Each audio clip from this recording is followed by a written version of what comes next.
This year was a great year for special editions, and today we're going to count down through all 11 that were released here in the US. So there's going to be a couple missing, like the Animal Crossing DS, which is an honorable mention, but there are some awesome ones we're going to go through, especially Sony, who has 5 PlayStations that came out this year that are on this list. So let's take a look at all of them. First up, and I'm a little sad to have to put this here at number 11, is the Super Smash Bros. Switch. Now, to be clear, I think this is a cool design. I think it is something that is better than just getting a regular Switch if you're getting your first one overall. I don't know if it's necessarily something you should upgrade into, but the biggest problem the system really has is that it's just very low effort as far as qualifying as a special edition. In fact, I was even a little hesitant about putting it on here because the Switch itself is just a regular Switch. There's nothing unique about it. Instead, all the different design choices go into the Joy-Cons and the dock. The left Joy-Con is awesome, featuring the cross design for the Smash Bros. Logo, while the right Joy-Con, without the context of being with it, is a gray Joy-Con with a silver line on it, which is just kind of weird to me. The big win for this special edition, though, is the dock, featuring characters from Smash Bros. Crowded in the left and right sides, facing each other like a versus screen.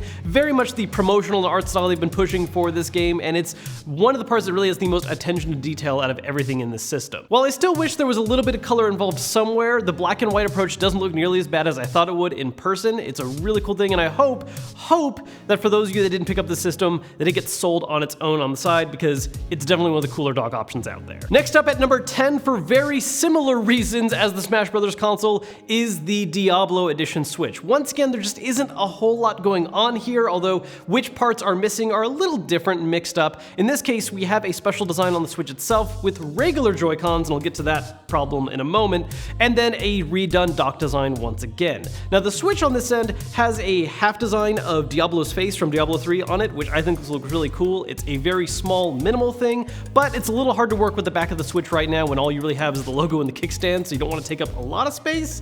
It looks cool, but once again, I really wish there was some degree of color, just some way of mixing it up a little bit. As for the dock design, this is actually something I think is a really cool deep cut for anyone who's a long-term fan of the Diablo franchise, because the art on here with the angel and devil facing each other is actually based on the original Diablo concept art, not stuff that was made apparent in later games. So if you've been a long-time fan, this is going to be something that you get, react to, and it's just a really cool choice to go with. Really, the biggest problem this system has that is kind of fixable is the fact that it just has regular gray Joy-Cons, which seems like a really big missed opportunity for Diablo because you usually associate very warm, hot colors with it. Reds, oranges, maybe even just a little bit of yellow highlights. There's so many things they could have gone with. Now, thankfully, since the Switch is a modular system, if you bought this one, you can make it cooler still by just going out and buying the right kind of Joy-Cons, either hunting down the Mario Red or even just going for the neon red ones that have more of an orange look. Either of those are going to look way better on this system. The only thing is, well, you're spending more money to make a system cooler that should have been just this cool in the first place. Coming in at number 9 is the first of many PlayStations on this list, the Monster Hunter World PS4 Pro. Now, this is one that I actually really like in concept, but I think it runs into a little bit of a problem when it comes down to the execution. So the main draw here, there's a couple little things going on, but the really big thing is the design of Rathalos on the top of the system. It's this whole half gloss, half not gloss to create this print design, and then flames in red, which I think stand out really nicely, but the black on black approach just gets a little too muddled and confusing. It results in a system that looks really cool when you look at it from a very specific angle. And in the other angle, it's kind of just an unclear mess. Which is a real shame, because when you look at the controller that was paired with it, which has this muddy red finish, I think that looks really cool, and I really wish they would have focused on that being on the main system itself, either by adding more red aside from the fire, or making the main part of the system red with the Rathalos in black, just some more color to make it really stand out a lot more clearly, because the art, once again, is really cool. It's just, you can't really see it most of the time. Aside from Rathalos up top, it does also feature the name of the game in the bottom corner of the top, written in gold, which is a nice little aesthetic, although I normally am not a huge fan of slapping the title stuff on the system directly. And then on the front of the system are a couple symbols that if you haven't played Monster Hunter just kind of look like nonsense, but they're actually referencing the different factions of the exploration team in the game. Then at number 8, we have the Gold Rush Xbox One X. I think. Okay, look, we get a lot of special edition systems. I actually missed out on grabbing that one this year, so look, it had this gold to black kind of shade design, which is cool, but I don't know if it was the right color choice. Just looking at pictures, I think that's where this one goes on this list. At number 7 is another PS4 Pro, the God of War 4 Edition. Now, this is one where I think it's simultaneously a really cool design, but also kind of not, depending on what you know of the game and how much you've actually played, because it's a very busy looking system, and if you don't get what it's supposed to be a depiction of, it kind of just looks a little weird at first. So this is actually supposed to depict the main axe that Kratos uses throughout the game, and with that in mind, it's a really cool looking design. I love the color choices. I like that we went with sort of like a dark steel with a gray and some gold trim. All really fine choices, but if you don't picture that and just look at it from a pure aesthetic standpoint, it's a little crazy. The front of the system also features this kind of gold braid design through the middle tier, which I'm a little hit and miss on because I think the gold looks really nice next to the dark steel, but with the lighter gray, not so much. It also features the runes representing the different realms on the bottom, which is a really nice touch for the front. As I have said many times before, I'm always a huge fan of silver on systems, so for the controller to actually just embrace a silver look instead of using either of the grays on here, I think it's a really nice touch, featuring the God of War logo and sign right here on the touchpad, and just a little logo on one of the handles. Again, I think this is a super cool design for anyone that's played the game, and you get the imagery of the Leviathan axe right away, but on a shelf back to back with every other system, it's just a little bizarre.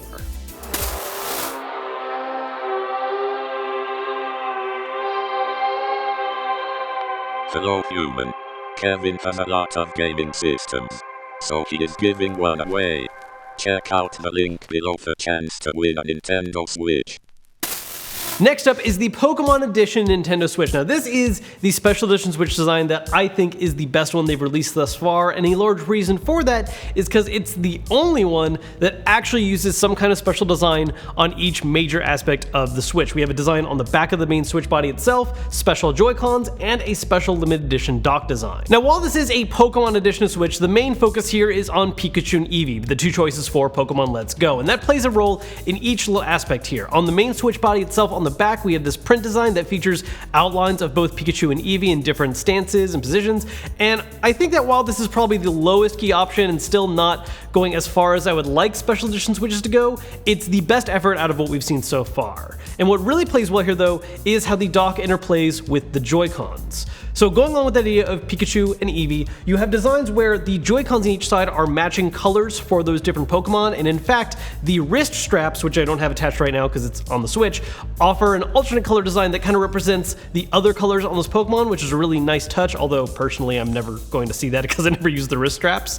And then the front of the dock features Pikachu and Eevee along with the Joy-Cons they match, and what I really like here too is that unlike the other designs we've seen where they always have a black and white approach, they actually did embrace colors here. And then I started eating garbage. At number 5 is the third PlayStation on this list, and the only one to come out this year that is a special edition PS4 Slim, and honestly it's my favorite PS4 Slim that they've made, the Days of Play PlayStation. Now what I really like about this one is that oftentimes, Sony's really tried to heavily push the idea that PlayStation consoles by default are black, and I get it, it's a popular move for systems right now, but really the color that I've always associated PlayStation with is blue, and embracing that for the system I think is a really good look. Now, if you're not familiar with why this PlayStation exists, something that Sony started to do the past couple years is during E3, they'll have a promotion called Days of Play, where a lot of different systems go on sale, there's special limited edition bundles, all that kind of thing. And so the big thing this year was this special edition PlayStation, which not only goes for that blue color that I really like, but to accent that in a really cool way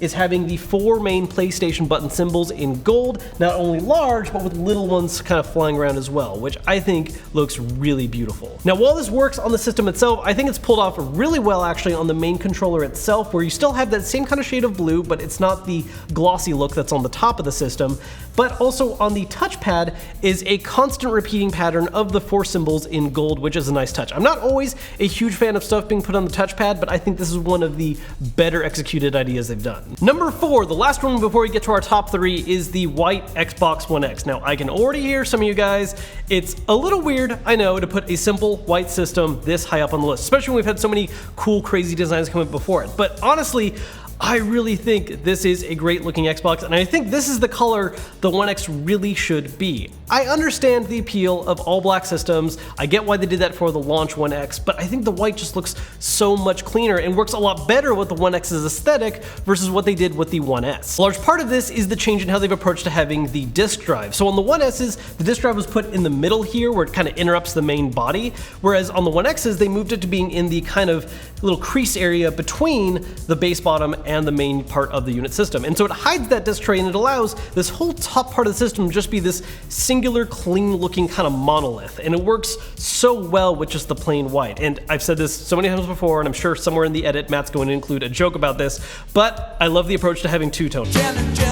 I don't like having a system that is all just one color. I want to have some contrast, and the black and white just does that so well. Kicking off our top 3 is a 2DS. That's right, a 2DS. This system might be slowly dying off, but it hasn't stopped Nintendo from releasing new designs as the years have gone by. And this year, you normally see either cheap newer bundles in slightly different colors, or special editions like this Hylian Shield one right here. And this looks so amazing. And this is exactly what I'm talking about when I talk about how, with the Switch, Nintendo knows how to do better, because we can see examples of it right here. Inspired by the iconic shield present in a lot of the games in the series, I think this takes all the most important elements and makes it something that isn't too complex, but still has a lot of stuff going on. I think the blue and silver is a really good color contrast, but you still get that little hint of gold on the Triforce and red for the bird symbol. And on the inside, you're still focusing on those main 2 colors of blue and silverish gray, which is just a really nice color contrast. When it comes to 2DSs, Nintendo has really started to up the game on special editions, even though it's kind of dying off right now. This is a very close competitor for my #1 favorite design they've done, period, because the Pokeball one from last year is also really amazing.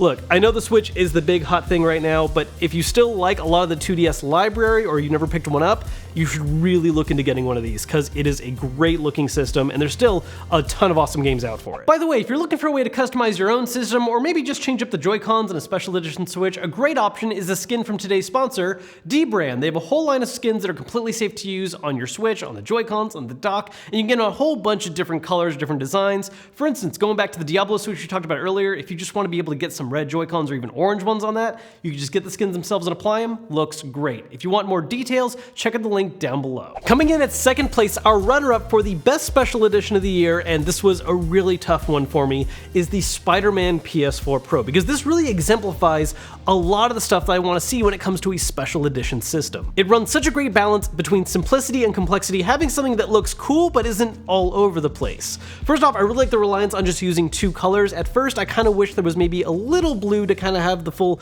Spider-Man suit look work, but I really think just sticking with the red and white was the right call to make, and just using the giant Spider-Man logo from their version of the suit in the game just looks so cool and beautiful on it. You know, they don't have to put the name Spider-Man on it, they don't have to add anything else to it, they just have the one main logo taking over the whole top of the system, and it looks gorgeous. I think also how they approached using these colors on the controller was a great call as well, where you've got the main controller being red, and you've just got some red highlights on like the symbols for the buttons and everything, but then using white for not only the buttons but also the sticks. You're still keeping black for the touchpad, but it all works so well together. It's such a beautiful, excellent design paired with one of the best games to come out this year. Honestly, it was a really tough call to leave this one being the runner-up, and the only reason why it isn't #1 this year is because this next design is just such an insanely good one.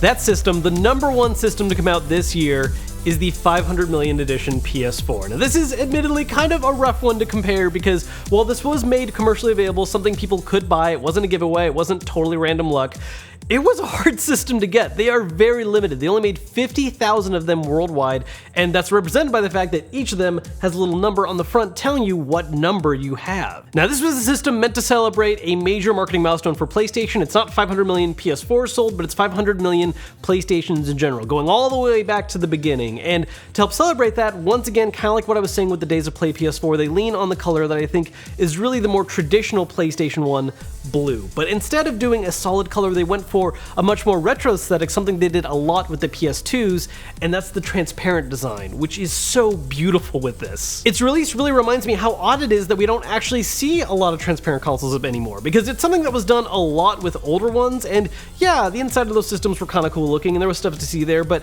as systems have gotten more complex, there's actually more cool stuff to show off in the inside and more light effects and things you can do that you really see in the system. And I love the approach to it, balancing it out with this very deep dark blue, because it's not a transparent thing that you can just see super clearly through. It just gives you little hintings of everything going on the inside. Now this color alone is a beautiful choice, but I think what really sells it all together is also the approach of the kind of copper accenting, bronze that's going on the logo for the system, the title in the front, the little number plate, and it's also present on the controller in a few places as well, like on the PlayStation button. I think that kind of just metal color plays really well with the blue in a beautiful way. And they mix this up a little bit on the controller itself. The main body still has that dark transparent blue, but then as an accent of that, they have a solid dark blue as well for the buttons, sticks, the grip, and then just a slightly lighter blue that's used for the symbols on the buttons. Again, while this wasn't limited to being any kind of giveaway or separate side thing that's super limited, from a consumer standpoint, something you can buy at a store, this is still something they really didn't make all that many of, and it was sold at a premium price, and